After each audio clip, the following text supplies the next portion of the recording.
"What brings you here this morning?" I asked. Daniel leaned his hip against the counter across from me. The display case did double duty as a counter. Leah had wanted the full effect, so she said, for me to see the necklaces, so she put them in the case on the rich blue velvet lining. Daniel ran a hand through his hair and sighed. "I figured I might as well start here. I saw Leah's car, so I thought I could catch both of you." "What is it?" Leah asked, her focus entirely off wedding planning now. "Well, it's a bit odd," Daniel began. "Odd?" I interjected. "Yes, odd.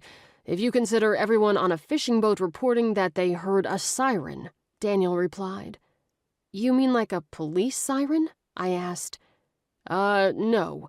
The kind of siren who lures men," Daniel clarified. "What? Oh, my!" Leah's exclamation crossed over mine. "Right. Well, the boat went off course last night all the way down in Massachusetts. Instead of docking in Boston, they came up here to Maine to one of the small islands that has no name, and ran their boat aground on it." Leah's eyes widened. "Oh, dear. So what do we have to do with that?" "You in particular, nothing. I just figured you might know more about sirens than I do. Every guy on that boat reports a woman was calling to them across the sea. In fact, most of them are calling her a siren and reporting she's the most beautiful woman they've ever seen." I groaned. "Are they sure it was a siren?" Leah repeated. Daniel nodded slowly. "That's correct. All of them described the same thing. A voice calling to them from across the ocean. They seemed to have no idea why they drove their boat onto the island and banged it up good. I barely managed to head off the Coast Guard because everyone was accounted for and safe. Fortunately, that particular island isn't too rocky. There were concerns they'd gotten lost at sea, although the weather was fine. The other problem? A local fishing boat reported the same thing. They drove their boat aground on the same side of the island.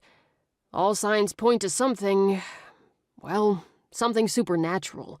With everything that happened a few months ago with the Daisies, the last thing this town needs is a bunch of attention about what kind of magic we might be up to. I figure we'd better figure out what to do next." I sighed silently, just when I thought boring was a good thing. News spread rapidly through town about the alleged siren on the island off the coast. Good thing I had a lot of help with my wedding planning because all signs pointed to a problem. Specifically, a siren problem. According to the history books, it had been a good 300 years since there had been any recorded incidents of a siren. As luck would have it, one just had to show up near Charm Cove, Maine, weeks before my wedding.